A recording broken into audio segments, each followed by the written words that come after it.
InsyaAllah dengan masa yang ada ini, saya ingin mengajak diri saya dan juga tuan-tuan untuk melihat satu kupasan yang menarik yang dibuat oleh seorang penulis dan juga seorang ulama Islam yang bernama Syekh Al-Izz Ibnu Abdissalam, seorang ulama yang dikenali sebagai Sultanul Ulama, lahir 577 Hijrah, meninggal 660 Hijrah. Assalamualaikum warahmatullahi wabarakatuh. Alhamdulillah wassalatu wassalamu ala Rasulillah wa ala alihi wa sahbihi والتابعين بإحسان إلى يوم الدين وبعد. رب اشرح لي صدري ويسر لي أمري واحلل عقدة من لساني يفقه قولي. رب يسر ولا تعسر، رب تمم بالخير، ولا حول ولا قوة إلا بالله العلي العظيم وبعد. Muslimin dan muslimat yang dirahmati Allah, alhamdulillah, thumma alhamdulillah.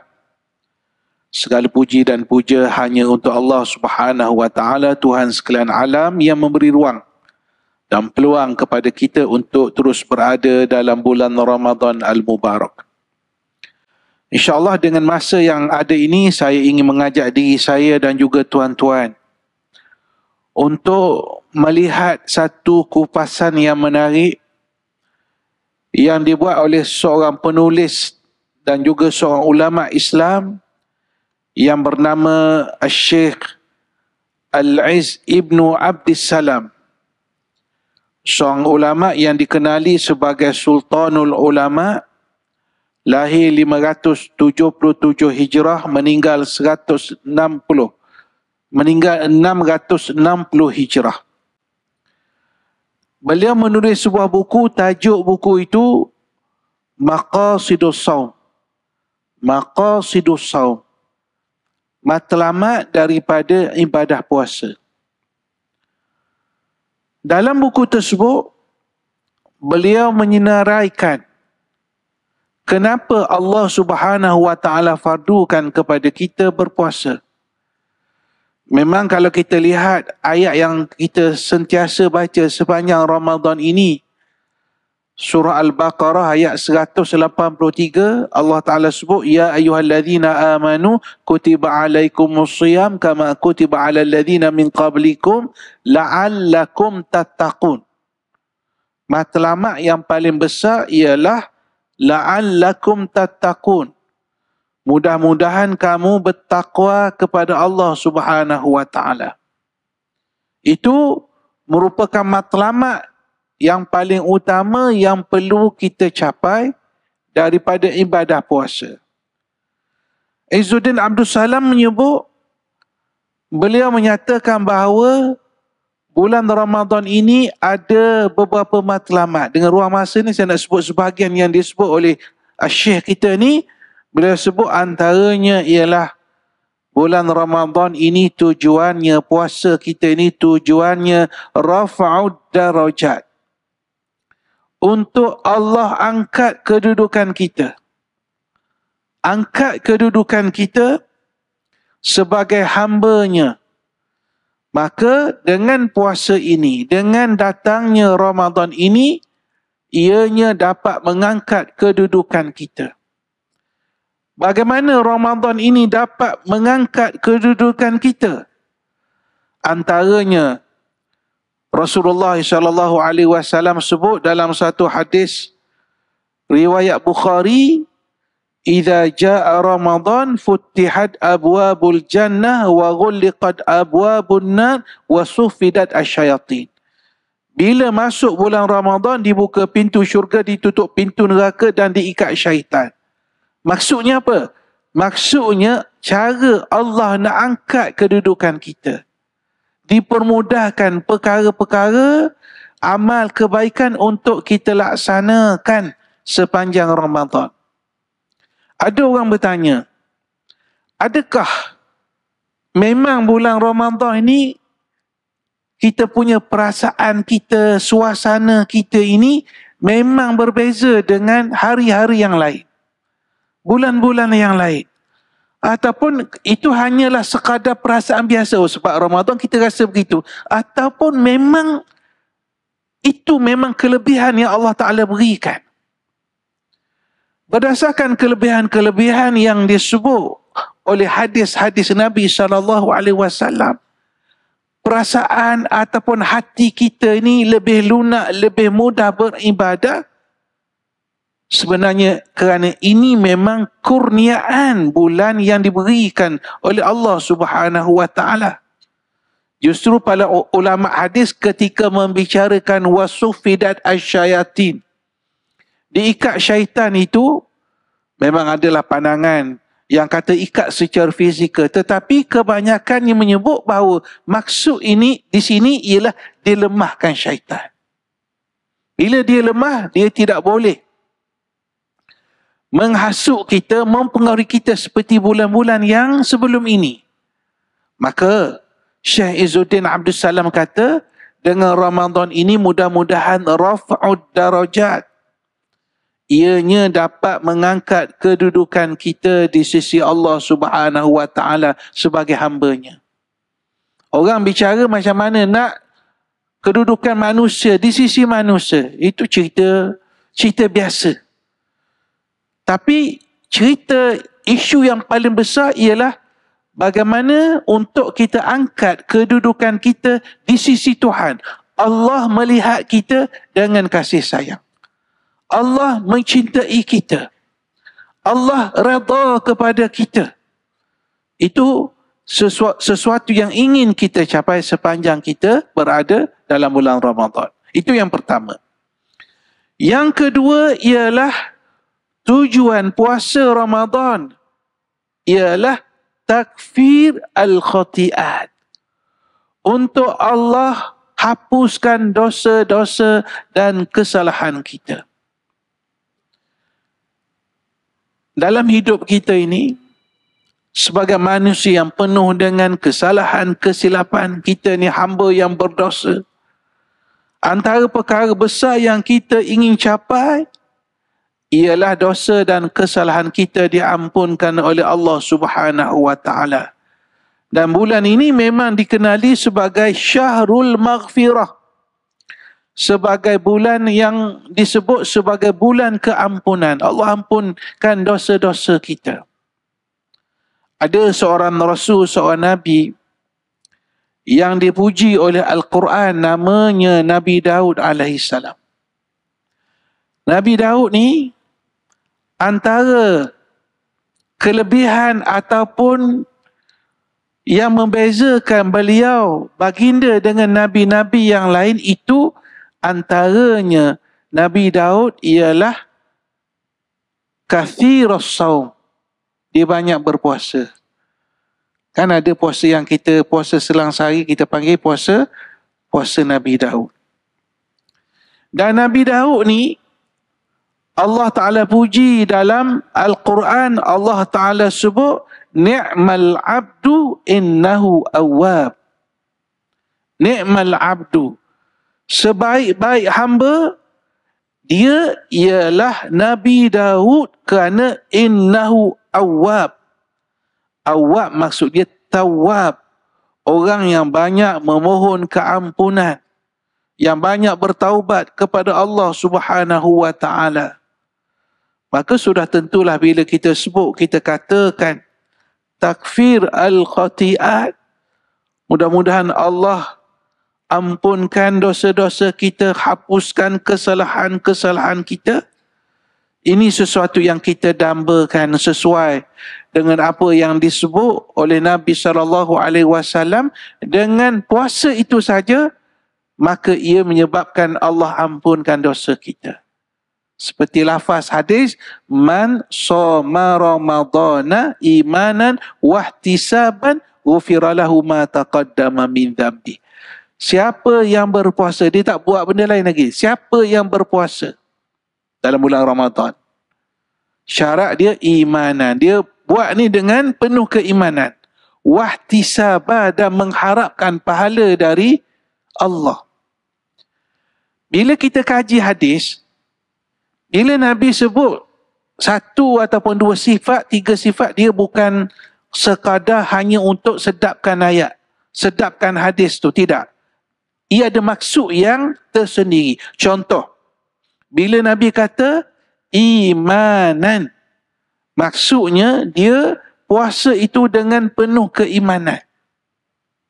Penuh keimanan. Satu.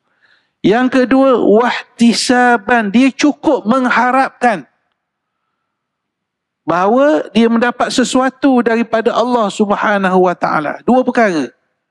Maka bila berlaku dua perkara, maka datanglah janji Nabi, ghufira lahu ma taqaddama min dhanbi. Maka Allah Subhanahu wa taala ampunkan dosanya yang telah lalu.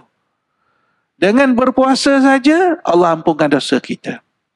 Dengan tambah lagi dengan qiyamul lail, dengan kita mendirikan malam. Maka datang satu lagi hadis Nabi, man qama ramadhana imanan wahtisaban ghufira lahu ma taqaddama min dhanbi. Siapa yang mendirikan malam pada waktu malam Ramadan dengan penuh keimanan, mengharapkan pahala dari Allah Subhanahu wa taala, maka Allah ampunkan dosanya yang telah lalu. Ini sesuatu yang pasti yang dijanjikan oleh Allah Subhanahu wa taala kepada kita. Baik, kita pergi yang ketiga. Yang ketiga, Syekh Izzuddin kata tujuan puasa, gharad ataupun maqasid puasa ini ialah taufir at-ta'at. Kita tujuan puasa ni ialah untuk memperbanyakkan ketaatan. Amalan ketaatan. Amalan ketaatan ni sangat luas. Sangat luas. Bagaimana kita nak faham apakah amalan-amalan terbaik yang boleh kita buat sepanjang kita bulan Ramadan ni, dalam kita berada dalam bulan Ramadan? Apakah amalan terbaik? Maka untuk mengetahui amalan yang terbaik, sudah tentu perkara-perkara tersebut disarankan oleh Rasulullah SAW. Dan macam mana masa yang kita peruntukkan dengan setiap amalan itu? Maksud saya begini. Contoh sekarang, kita berada dalam majlis ilmu. Lebih kurang setengah jam ni. Kita berada dalam majlis ilmu, satu. Kemudian kita berada dalam rumah Allah, satu. Yang ketiga, kita niat i'tikaf dalam masjid ini, satu perkara lagi. Maka itu adalah bentuk ketaatan-ketaatan yang sedang kita lakukan, yang sedang kita buat. Syekh Dr. Yusuf Qaradawi, beliau tulis sebuah buku. Nama buku tersebut ialah Fiqh al-Awlawiyat, fiqh keutamaan. Buku ni sangat baik, sangat bagus. Kerana Qaradawi ni dia tulis berkenaan dengan perkara yang kita fikir. Dalam hidup ni banyak benda nak buat. Benda baik ni banyak. Tapi macam mana, apa yang perlu kita utamakan sebelum ada amalan itu kita kemudiankan? Beliau bagi contoh banyaklah, kita bukan nak bincang buku tu. Antara contoh dia sebut, kalau solat, tentulah kita nak utamakan solat yang fardu, kemudian baru disusuli dengan perkara ataupun solat yang sunat. Jadi dari contoh tu juga kita sebut bahawa dalam ibadah puasa sudah tentulah kita utamakan yang wajib. Utamakan tu mesti kita buatlah. Yang kedua, utamakan itu juga ialah dalam bentuk pelaksanaan kita buat yang paling baik. Yang paling baik kita mampu buat. Yang paling sempurna yang mampu kita buat. Justru itu juga kita baca dan kita belajar. Al-Imam Ghazali, bagi nak memudahkan kefahaman, Beliau kata kalau darjat puasa yang paling boleh kita buat ialah puasa khusus. Puasa awal ni macam kita tahulah, puasa lapar, dahaga dan sebagainya semua tahu, saya tak perlu ulang. Cuma dia lemah dari sudut menjaga mata, menjaga pandangan, begitu begini, itu jelas. Yang ketiga, yang tahap paling tinggi ialah puasa khusus lagi khusus. Ini puasa Nabi-Nabi, puasa awliya Allah. Itu pun bukan yang kita nak masuk. Yang kita nak masuk ialah benda yang boleh kita buat. Namanya saumul khusus. Puasa khusus ni iaitu kita menjaga pandangan mata kita, lidah kita, telinga kita, menjaga tangan kita, menjaga kaki kita, menjaga perut kita. Dan pada masa yang sama ialah harapan daripada hati kita terhadap ibadah yang kita lakukan. Ini adalah ibadah khusus. Masuk ibadah khusus ni dalam bahasa yang lain, inilah tertib ataupun cara yang boleh kita capai sepanjang kita berada dalam bulan Ramadan. Tuan-tuan, puan-puan yang saya hormati, cuba kita lihat perkara-perkara yang kita buat, yang sedang kita buat dalam bulan Ramadan. Puasa memanglah kita buat. Ibadat-ibadat yang lain, kita umpamanya kita solat tarawih, kita baca Quran, kita berzikir, kita bersedekah, kita berinfak, maka sudah tentu bila Syekh Izzuddin Abdul Salam kata bulan Ramadan ni taufir at-ta'at, kita kena perbanyakkan ketaatan. Ada yang dia kata sebenarnya amal-amal kebajikan ni tak tunggu bulan Ramadan, bulan lepas pun boleh buat, lepas ni pun boleh buat. Tapi kita jawab, ia agak berbeza. Ia agak berbeza. Agak berbeza tu, kedudukan amalan tu dalam dengan luar Ramadan dia tak sama. Kita ambil contoh sedekah. Memang ada kategori-kategori yang Nabi sebut tentang kelebihan sedekah, tapi antaranya bila orang tanya Nabi, ayyus sadaqati afdal, apakah sedekah yang paling afdal? Nabi jawab, sadaqatun fi Ramadan. Sedekah dalam bulan Ramadan, maknanya jelas. Tak ada syak, tak ada kabur lagi. Jelas. Sedekah dalam bulan Ramadan. Adakah sedekah yang sebelum tak afdal, tak baik? Bagus. Tapi Nabi sebut secara jelas, sedekah dalam bulan Ramadan adalah sedekah yang terbaik. Sedekah yang terbaik. Begitu juga apabila kita sebut kita berdoa dalam bulan Ramadan. Mungkin setengah orang kata, luar Ramadan pun kita doa juga. Lepas Ramadan kita doa juga. Betul. Tapi sudah tentu dalam bulan Ramadan kita harus memperbanyakkan. Tadi saya baca ayat tadi 183. Ya ayyuhalladzina amanu kutiba alaikumusiyam. Lepas tu 2-3 ayat selepas tu, ayat 185, 186 ataupun 187 saya tak ingat.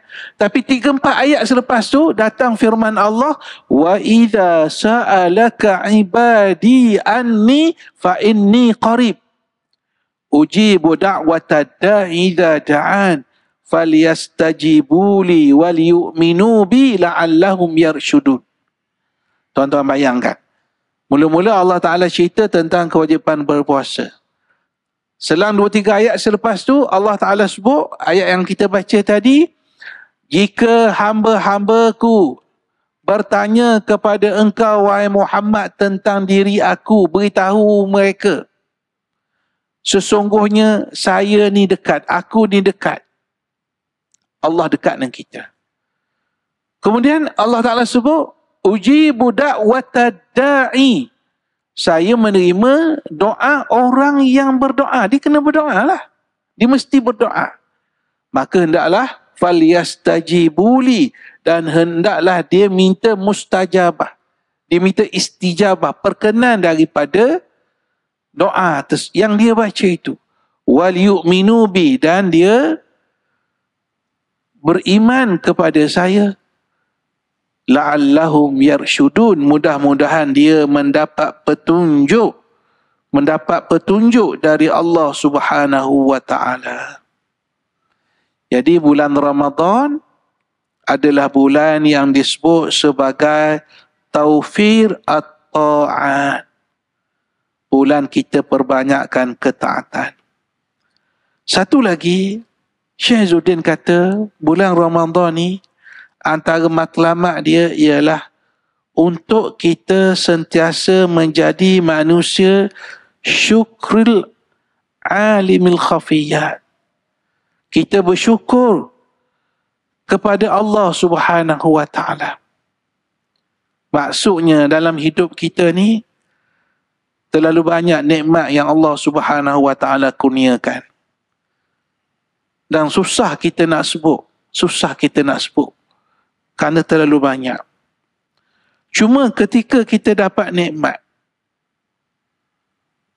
nampak macam sederhana, tapi bila kita melihat sebelah kanan kita, sebelah kiri kita, ataupun kita tengok perkara yang berlaku kepada dunia Islam, kita rasa nikmat itu terlalu besar. Saya ambil contoh. Jika kita dapat berpuasa petang ini, contoh, mungkin dengan satu lauk, mungkin dengan 2 biji kuih, dengan satu air, bagi kita, rakyat Malaysia, orang ramai ini, itu satu yang biasa. Alhamdulillah, kita syukur. Tapi bila kita mengenang kepada saudara-saudara kita yang berada dalam konflik pembunuh etnik sekarang di Gaza sebagai contoh, 2 hari lepas, hari Ramadan pertama, kerajaan Israel, Perdana Menteri Haram Israel ni, sebelum ni macam kita baca berlaku fasa gencatan senjata fasa yang pertama. Nak pergi kepada fasa kedua. Tapi Israel ni macam biasa, dia yang fasa pertama pun dia tak dapat tepati semua perjanjian-perjanjian tu.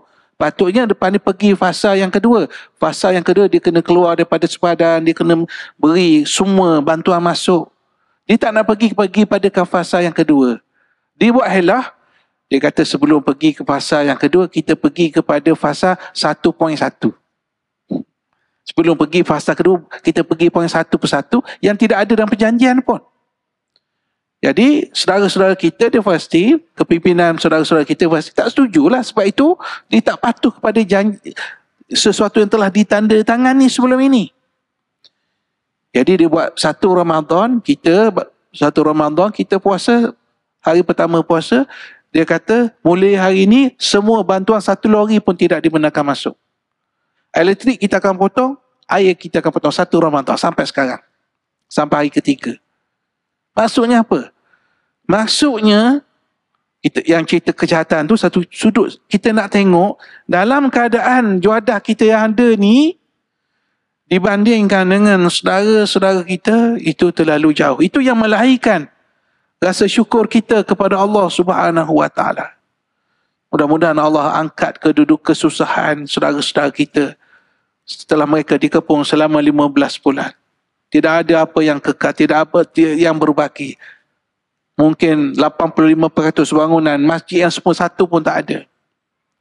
Kalau tahun lepas, kalau wartawan tanya berbuka puasa tahun lepas, ada yang jawab dia buka puasa dengan sebiji tamar, 2 biji tamar.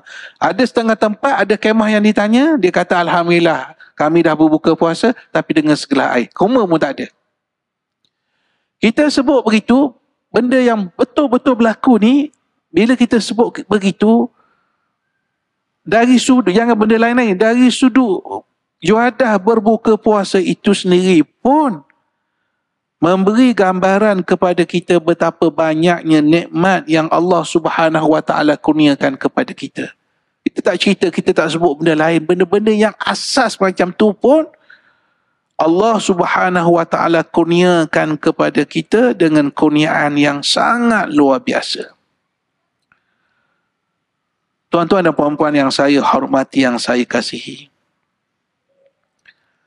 Para ulama mereka menulis, bila tempoh kita berpuasa sebulan, kita sebut tadi nak perkara nak buat itu, nak buat ini. Tapi kekuatan kita sebagai hamba ni dia lemah, kita tak kuat. Nak konsisten 30 hari dengan peningkatan amal ibadah ni bukan satu yang mudah. Bukan satu yang mudah. Jadi di antara cara dan yang boleh kita buat ialah kita kena meminta pertolongan kepada Allah. Al-isti'anah. Mohon pertolongan, doa kita kepada Allah Subhanahu wa ta'ala supaya Allah Ta'ala beri kekuatan kepada kita supaya kita dapat selesaikan perjalanan kita dalam Ramadan ini dengan sebaik mungkin. Kita mohon kepada Allah Subhanahu wa ta'ala. Kita berdoa kepada Allah Subhanahu wa ta'ala. Antaranya mungkin kita doa kita mohon kepada Allah Subhanahu wa ta'ala supaya Allah Subhanahu wa ta'ala memberi kepada kita istiqamah, kekal kita untuk melaksanakan ibadah ni sebaik mungkin. Sebab tu perkara yang paling payah dalam hidup ni, kita kekal nak buat sesuatu. Nak buat sekali mudah, nak buat 2 kali mudah. Tapi nak kekal, yang perkataan yang digunakan oleh istilah agama kita ialah al-istiqamah. Al-istiqamah. Sebab tu ada ungkapan para ulama, bukan hadis Nabi, al-istiqamah khairum min alfi karamah. Satu istiqamah tu lebih baik daripada 1000 karamah, keramat-keramat kita sebut. Istiqamah tu sangat utama. Kekal kita melakukan ketaatan, kepatuhan kepada Allah Subhanahu wa ta'ala. Dan yang keduanya, kita boleh kekal ni jika perkara-perkara itu kita boleh buat secara bersama-sama. Dan memang banyak benda yang kita buat bersama. Iftar kita bersama, iftar jamaah, ibu buka puasa ramai-ramai. Qiyam beramai-ramai. Tarawih memanglah beramai-ramai. Tadarus beramai-ramai. I'tikaf beramai-ramai walaupun niat masing-masing. Maksudnya bila sesuatu amal ibadah, amal kebaikan ni bila dibuat secara beramai-ramai, dia akan meniupkan roh semangat kepada kita. Dia lain rupanya. Bila kita buat secara beramai-ramai ni, tadarus ni beramai-ramai ni, boleh. Kalau bulan lain mungkin macam mustahil. Tak baik kata mustahil, macam mustahil lah kalau boleh khatam sampai 2 kali sampai 3 kali, syibih. Orang kata syibih macam mustahil. Tapi sebenarnya tak baik sebut mustahil. Nak ceritanya kalau seorang agak sukar. Nak bergerak satu juzuk dalam tempoh sebulan pun kadang-kadang susah. Sebab bila kita buat seorang, bila kita buat ramai, ianya akan memberi satu semangat dan kemudahan kepada kita. Tuan-tuan dan puan-puan yang saya hormati, begitulah sedikit sebanyak perkongsian kita pada petang ini, pada tengah hari ini. Mudah-mudahan Allah Subhanahu wa ta'ala memberi kekuatan kepada kita untuk meneruskan amal-amal kebaikan sepanjang kita berada dalam bulan Ramadan. Di samping kita tak lupa mendoakan kebaikan, kesejahteraan kepada saudara-saudara kita yang berada di Palestin. Mudah-mudahan kesusahan mereka, penderitaan mereka nak masuk setahun setengah ini diangkat oleh Allah Subhanahu wa ta'ala dengan keberkatan doa-doa yang kita baca sepanjang Ramadan ini. Jadi sekadar itu aku qali hadza wa astaghfirullahal azim wa li wa lakum. Wassalamualaikum warahmatullahi wabarakatuh. Bismillahirrahmanirrahim. Alhamdulillahirabbil alamin wassalatu wassalamu ala asyrafil anbiya'i wal mursalin wa ala alihi wa sahbihi ajma'in. Allahumma ja'alna minal ladzina yastami'una al-qawla fayattabi'una ahsana.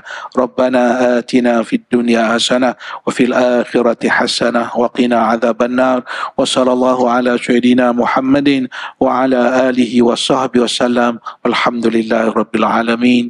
Taqabbalallahu minkum.